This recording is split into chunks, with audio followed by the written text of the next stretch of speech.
Assalamualaikum warahmatullahi wabarakatuh. Berjumpa kembali dengan saya tentunya di cerita horor. Bagaimana kabar kalian? Semoga baik-baik saja ya, dan dijauhkan dari berbagai mara bahaya. Amin. Nah, bagi kalian yang belum subscribe, silahkan subscribe terlebih dahulu supaya tidak ketinggalan cerita-cerita seram selanjutnya. Nah, di video kali ini saya akan membawakan cerita. Sebelum mulai ceritanya, seperti biasa, di dalam cerita ini semua nama dan tempat disamarkan demi menjaga privasi.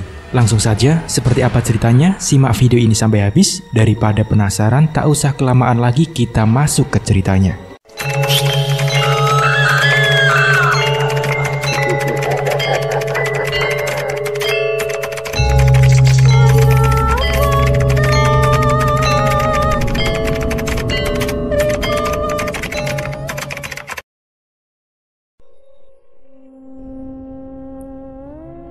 Hari ini, saat senja menampakkan keindahan warnanya, gabungan indah antara oranye dan kelabunya menjadi saksi pernyataan kisah cintaku dengan Mas Dharma. Diiringi dingin angin semilir pegunungan Kani, menambah kesan dramatis peristiwa ini. Kami dalam perjalanan pulang dari pasarean Gunung Kani. Di dalam mobil sport putih, aku duduk di kursi depan sebelah kemudi. Menopang daguku memandang keindahan kota Madang. Hijab unguku berkibar mengalun-alun seiring hembusan angin menerpa wajahku yang hitam manis. Kaca jendela mobil sengaja kubuka untuk menikmati udara alami. Udara yang tak pernah kutemukan di tempat tinggalku, kota Sidobejo. "Gimana, Fit?" tanya Mas Dharma sembari terus mengemudi. Gimana apanya?" Tanyaku berbalik. Mau melanjutkan gak? Tanyanya Mas Dharma lagi. Kupalingkan wajahku, memandang wajahnya, lalu mengendikan bahu. "Melanjutkan kisah kita, Fitri. 3 hari lagi aku akan datang ke rumahmu untuk melamarmu." Aku terperangah, kaget dan tak percaya. Selama ini, kami hanya berteman tak lebih. Hubungan kami terbatas seperti kakak adik. Tiba-tiba, ia melantunkan kalimat yang membuatku tersipu malu. Sebab, sebenarnya aku pun menyimpan rasa yang sama untuknya. "Kamu bilang sama orang tuamu ya?" Aku tergelak. Secepat ini, dia mantap menembakku. "Pede bener loh kamu, Mas. Emangnya aku mau?" "Aku sudah tahu perasaanmu padaku, Fitri. Jadi aku pede. Aku ini lelaki pemalu yang tidak akan menyatakan cinta bila tidak yakin akan diterima." Pandangannya begitu teduh. Kutatap mata itu dalam-dalam. Kutemukan cinta itu di sana. Ia terus tersenyum sambil tetap berkonsentrasi di balik kemudi. Baiklah, Mas. Aku tunggu janjimu 3 hari lagi," ujarku lugas. Ia terlihat mempesona hari ini. Rambutnya yang ikal dikuncir ke atas, menambah maskulin penampilannya, menampakkan jidatnya yang putih bersih. Hatiku bergetar hebat mengingat pernyataan cintanya barusan. Tak sabar rasanya menanti 3 hari lagi. Aku melirik tas lempang di sebelahnya yang hampir jatuh. Tas itu sedikit terbuka, menampakkan 11 keris kecil di sana. Aku tertarik dan bertanya, "Mas, di dalam tasmu itu keris?" Iya, Fit. Itu keris puspo arum peninggalan kakekku. Sengaja diberikan padaku untuk perlindungan." Aku pun mengangguk mengerti. Segera ia mengambilnya dari dalam tasnya dan menunjukkannya padaku. Besarnya hanya sepanjang telapak tangan. Warangkanya indah, terbalut ukiran gambar naga yang memikat. Boleh aku memegangnya, Mas?" kataku. Ia mengangguk dan tersenyum. Ku ambil pelan keris itu dari telapak Mas Dharma. Jantungku berdegup kencang saat keris itu sudah ada di tanganku. Tiba-tiba, darahku berdesir memanas. Kepalaku terasa berat dan ngilu. Refleks, ku buang keris itu ke tubuh Mas Dharma. Ia kaget, mobil sedikit oleng. Saat itu juga, Kulihat sekelebat bayangan melintas di depan mobil. Aku pun menjerit. Dengan sigap, Mas Dharma mengerem mendadak. Tubuh kami sedikit terpental. Untung, sabuk pengaman menolong kami. Kamu gak apa-apa, Fit? Tanya Mas Dharma khawatir. Aku menggeleng, selingukan mencari-cari bayangan di depan tadi. Cari apa, Fit? Aku hanya menggeleng untuk berbohong. Selanjutnya, dengan hati-hati, kami meneruskan perjalanan. Aku mulai cemas mengingat kejadian tadi. Kulirik keris yang sudah ditaruh Mas Dharma di atas dashboard mobil. Aku bergidik ngeri. Mas, keris itu biasanya ada isinya kan? Tanyaku ingin tahu. Enggak sih, Fit. Kalau aku sih nganggep ini cuman sebagai gaman, enggak lebih.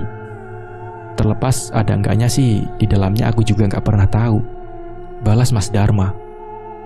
Aku tersenyum kecut memandangnya. Karena tak bisa dipungkiri, aku mulai merasa risih menatap keris itu. Udah, enggak usah dipikirin, ucapnya seraya mengelus mesra tanganku. Hari mulai berganti malam. 3 jam perjalanan, akhirnya kami sampai di rumahku. Segera ku beranjak turun dan berpamit padanya. Tak kuizinkan dia menemaniku masuk, karena aku sudah lelah dan ingin istirahat. Mobil pun berputar arah. Saat ia melambaikan tangan di depanku, aku tercekat melihat penampakan sesosok makhluk berpakaian putih dan rambut panjang sedang duduk di sebelah Mas Dharma di kursi yang tadi ku tempati. Dek, jantungku terasa berhenti berdetak, membiarkan mobil itu melaju jauh meninggalkanku.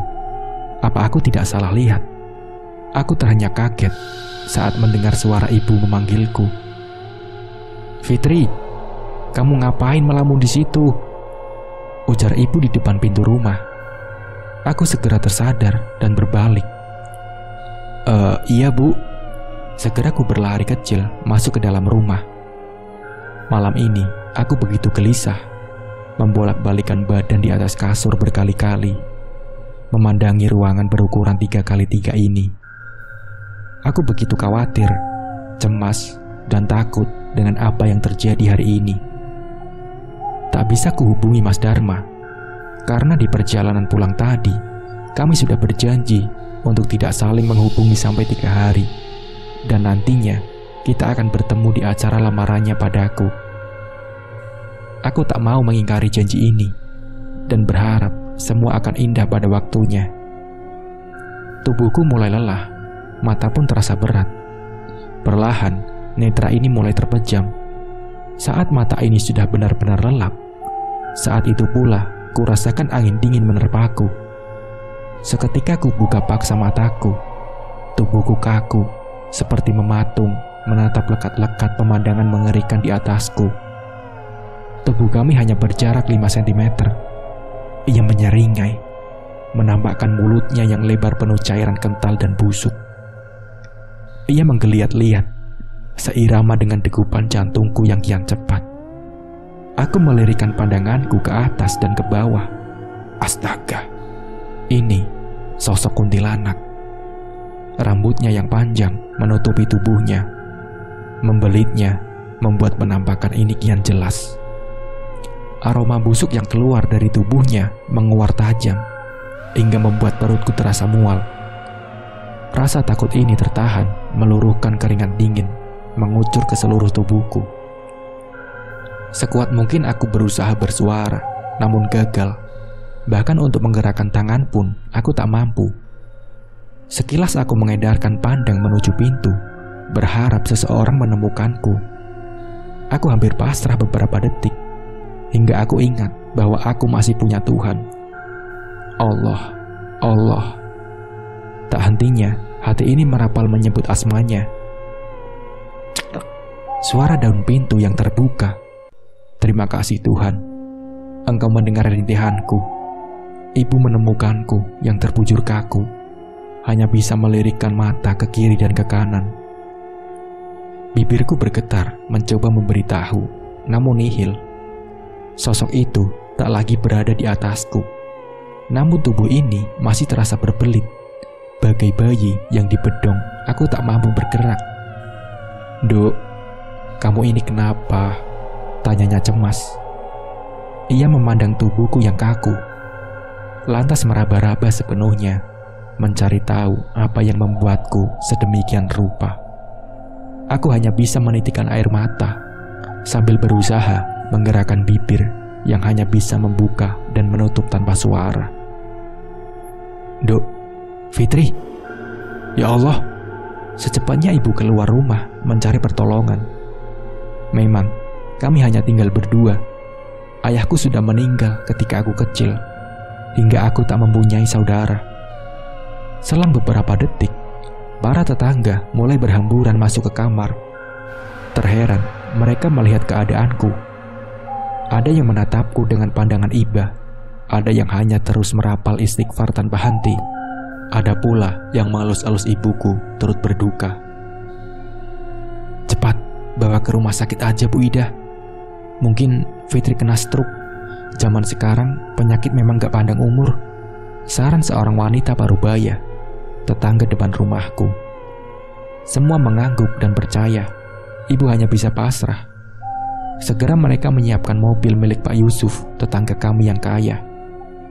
4 orang lelaki bersiap mengangkatku dari atas pembaringan. Mereka sudah ambil posisi masing-masing. Dalam hitungan ketiga, mereka merintih kesulitan. Keempatnya saling pandang tak percaya. Tubuh yang hanya berbobot 47 kg ini terasa ratusan kilo. Tak ada yang sanggup mengangkat jasad ini, meski hanya sesenti sekalipun. Berulang kali mereka mencoba, tetap tak berhasil. Hingga membuat nafas saling memburu. Mereka akhirnya menyerah, menyatakan tak sanggup. Ibu semakin meraung-raung dalam tangisnya. Kulihat para ibu tetangga ikut larut dalam sedih. "Sabar Bu Ida," kata itu yang berulang kali ku dengar. Semua hanya bisa menatapku dan ibu bergantian, seolah tak percaya dengan apa yang terjadi tak masuk akal. Karena terlalu lama, Pak Yusuf yang sudah menunggu di depan mencari tahu apa yang terjadi. Awalnya ia tak percaya, tapi setelah mencoba kembali untuk menarikku bersama beberapa lelaki, ia pun percaya. "Bu Ida, sepertinya penyakit yang dialami Fitri bukan penyakit medis. Ini tak wajar. Sebaiknya ibu cari orang pintar aja deh," usul Pak Yusuf. Warga lainnya terlihat berkerumun saling pandang. Aku hanya bisa menatap mereka lewat lirikan mataku tanpa bisa bergerak sedikit pun. Apa ada yang punya kenalan di sini? Mohon bantuannya Pak, Bu," pinta ibu memelas. Pak Yusuf segera merogoh sakunya dan mengambil ponsel.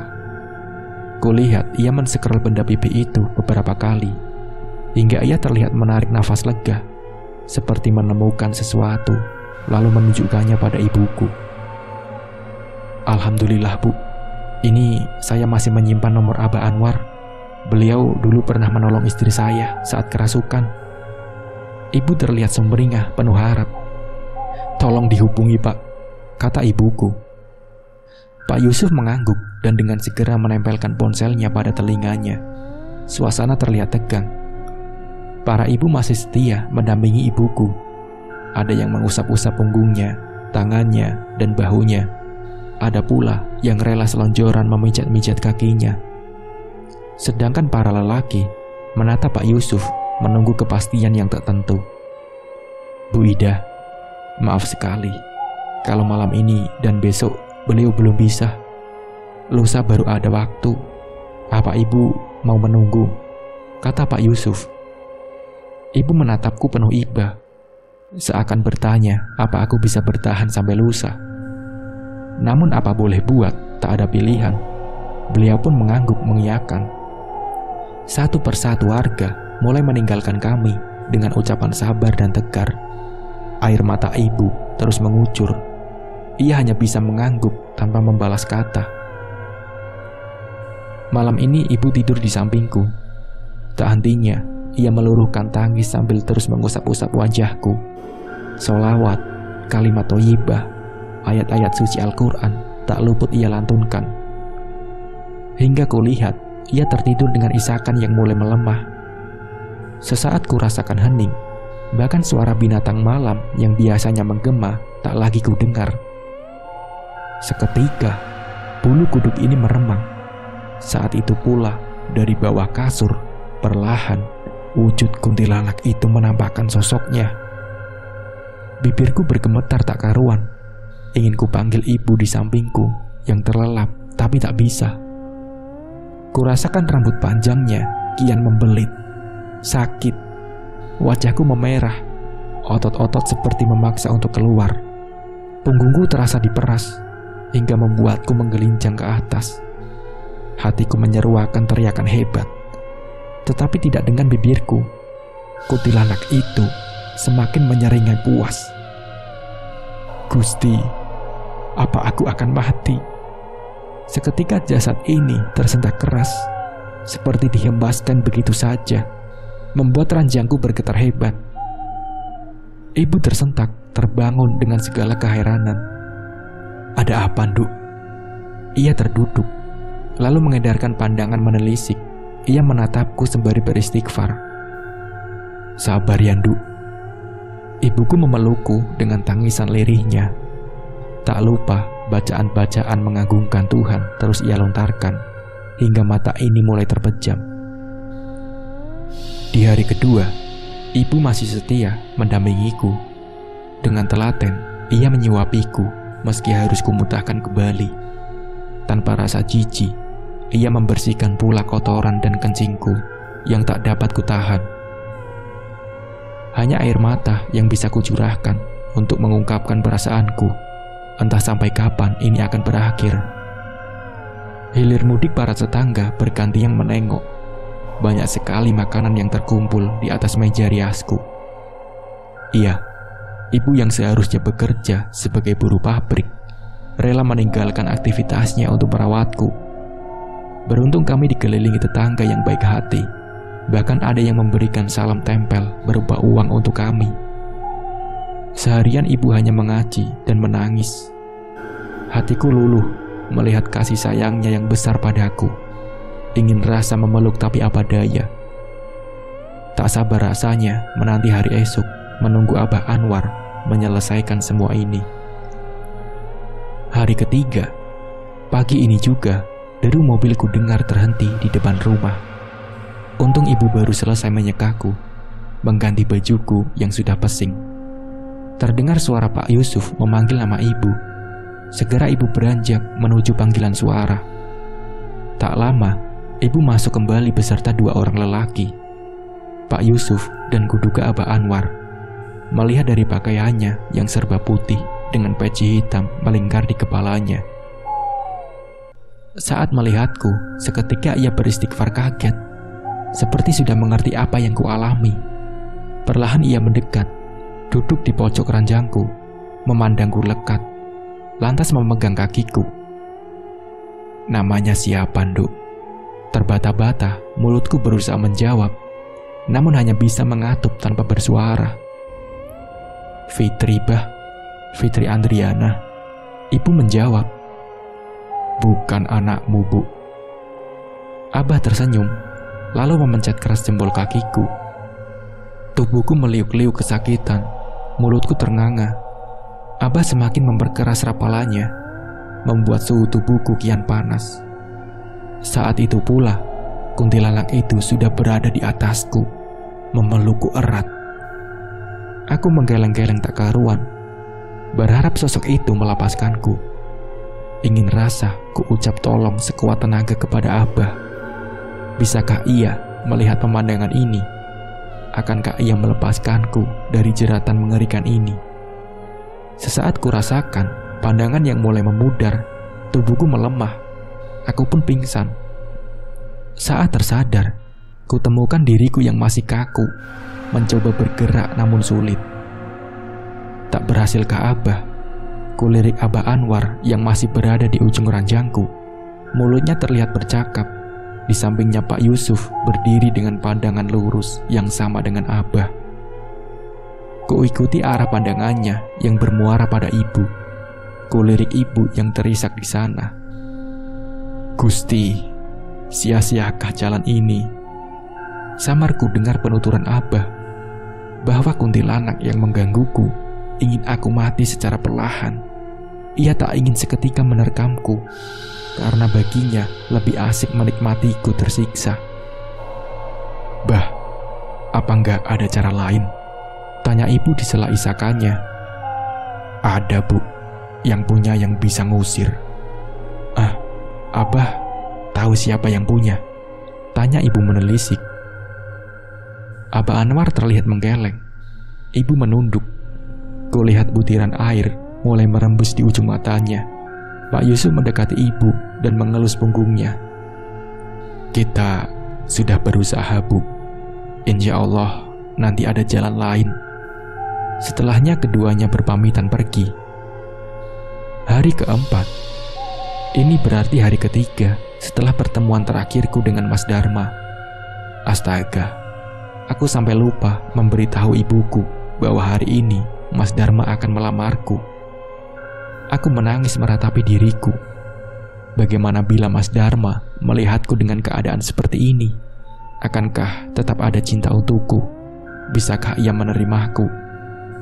Rentetan pertanyaan terus muncul dalam benakku. Aku terisak, menghela nafas pendek-pendek. Tergesa, ibu menghampiriku, menatapku penuh kesedihan.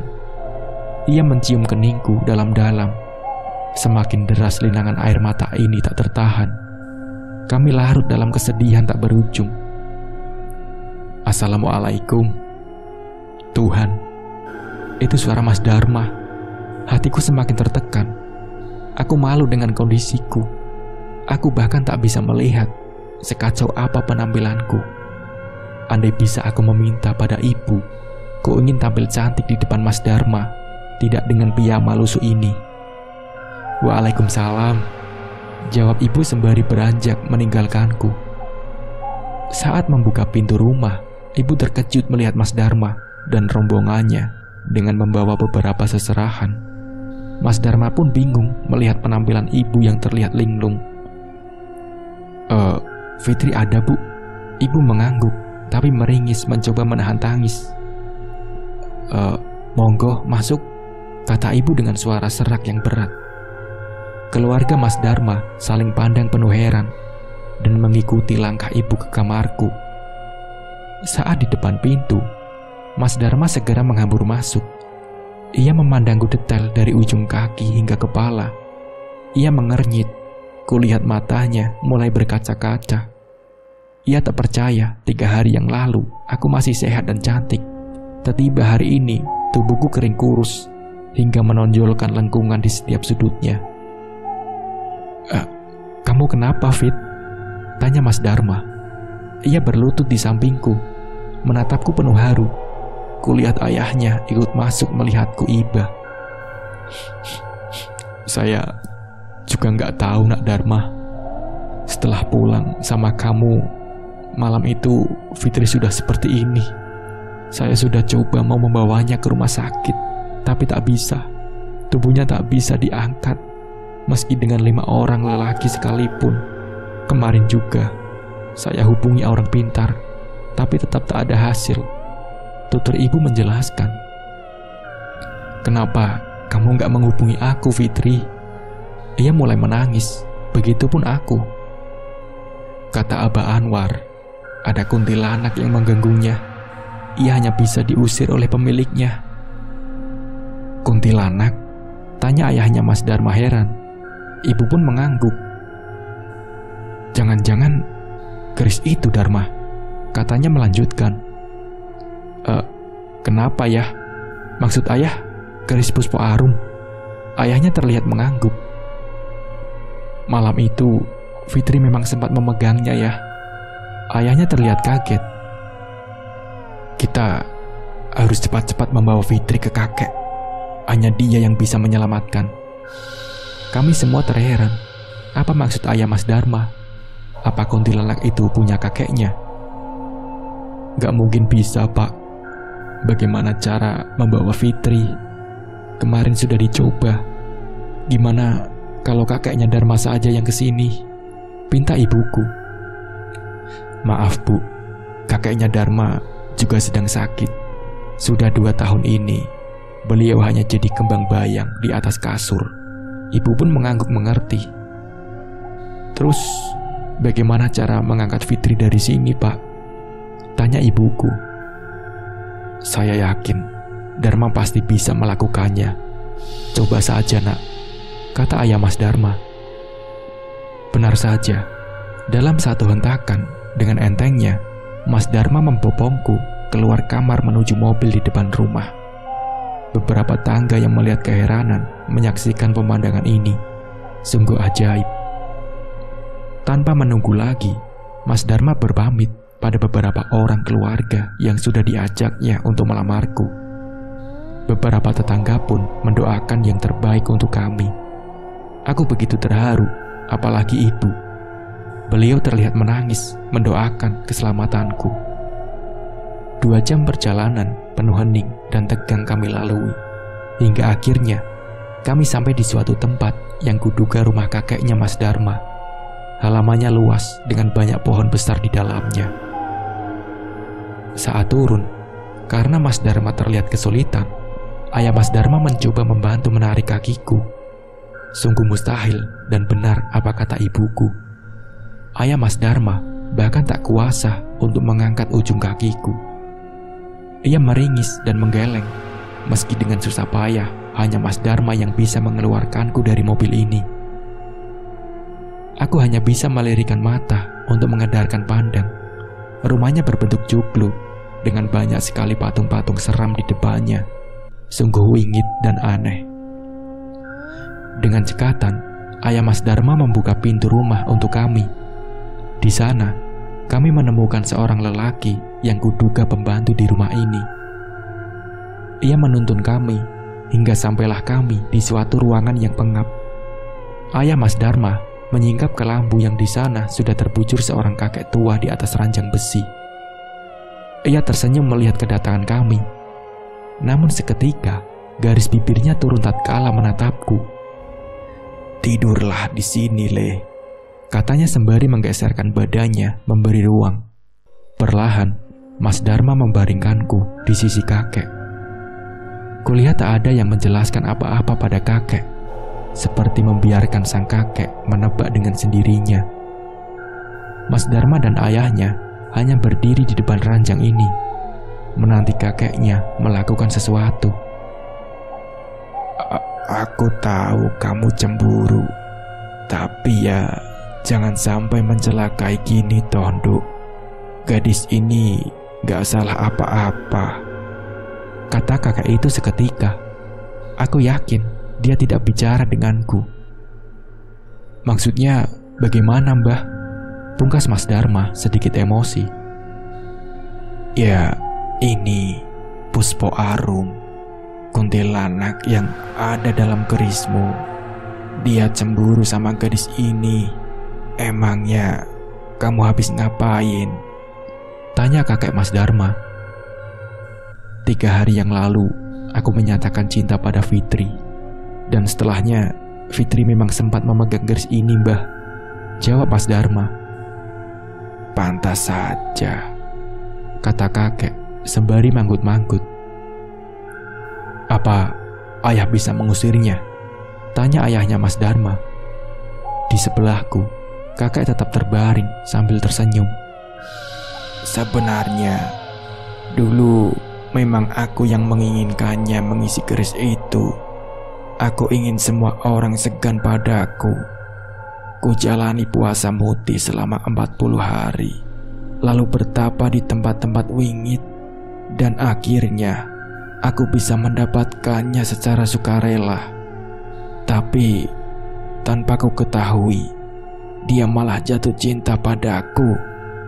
Ia berhenti sejenak, mengatur nafas, lalu berdehem-dehem. Sampai akhirnya, tubuh kakek yang tua sudah tak kuat lagi. Dan 2 tahun yang lalu, aku menyerahkannya pada Dharma, berharap ia menggantikan posisi kakek dengan jiwa mudanya, kata kakek Dharma. Kulihat, Mas Dharma mengusap wajahnya dengan tangan kanan, seperti menahan emosi. Jelas saja, dia hanya mau dibopong sama Dharma. Ternyata ini masalahnya, kata ayah Mas Dharma.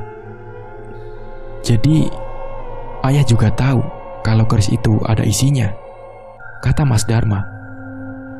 Ayah hanya sekedar tahu, tapi kakek tak pernah memberi penjelasan seperti ini. Sekarang, apa ayah bisa mengusirnya dari Fitri? Tanya ayahnya Mas Dharma. Kulirik kakek yang tersenyum, lalu mengelus tanganku. Ambil keris itu, buka dari warangkanya, dan taruh di atas meja, kata kakek Mas Dharma. Dengan sigap, Mas Dharma mengeluarkan keris itu dari dalam tasnya, dan dengan hati-hati membuka, lalu meletakkannya di atas meja samping ranjang besi ini. Kakek masih mengusap tanganku. Dok, Puspo Arum, apa kamu lupa sama aku? Mari kita mulai lagi kisah kita dari sini. Aku berjanji tak akan pernah meninggalkanmu lagi, kata kakek Mas Dharma. Angin dingin seketika menerpa kami. Kurasakan meja di sebelahku bergetar-getar. Di sana, kutemukan keris itu berdiri dengan sendirinya. Kami bertiga kaget, tapi tetap diam membiarkan semuanya terjadi. Tiba-tiba, tubuhku memanas. Aku menggeliat-liat layaknya cacing kepanasan. Sontak aku mengejam melihat kuntilanak itu keluar dari bawah tubuhku. Ranjang mulai berderit-derit seiring gerakan tubuhku. Aku tak bisa berteriak. Mulutku menganga menyaksikan penampakan mengerikan ini. Taringnya panjang, wajahnya penuh borok dan nanah. Bau anyir menyeruak memenuhi ruangan. Perlahan, jeratan rambutnya terlepas dari tubuhku. Ia tersenyum nyengir, menampakkan mulutnya yang penuh cairan dan belatung. Benar-benar memuakkan, membuat perutku seperti teraduk-aduk ingin muntah. Kulirik Mas Dharma dan ayahnya. Mereka terlihat bergidik, ngeri menyaksikan aku seperti ini. Tak bisakah mereka melihat kuntilanak ini? Tak hentinya kakek mengelus tanganku, hingga sampai jeratan rambut terakhir. Kulihat kuntilanak itu menerkam tubuh kakek. Kakek! Sontak aku terduduk dan bisa mengeluarkan suara. Kakek mencengkeram erat tanganku yang tadi dielusnya. Ia sedikit mengejang, lalu diam. Aku menoleh ke belakang, melihat keris itu terbaring kembali. Mas Dharma dan ayahnya segera menghambur mendekati kakek. Mereka menangis histeris melihat kakek yang sudah kaku tak bernapas. Kami tak menyangka kakek mau menyerahkan nyawanya demi aku. Di sampingku, Mas Dharma menangis terseduh. Begitupun ayahnya yang duduk di pojok ranjang memeluk kaki kakek dengan tangisan yang menyayat hati. Setelah memberitahu semua keluarga, satu persatu keluarganya datang memenuhi rumah kakek. Kulihat ibu juga hadir bersama rombongan keluarga Mas Dharma yang tadi diajaknya ke rumah. Saat melihatku, ia berlari memelukku sambil menangis. Tak menyangka aku sudah normal seperti sedia kala. Bu, kakek sudah mengorbankan nyawanya demi aku, Bu. Aku benar-benar gak menyangka, kataku di sela isakanku.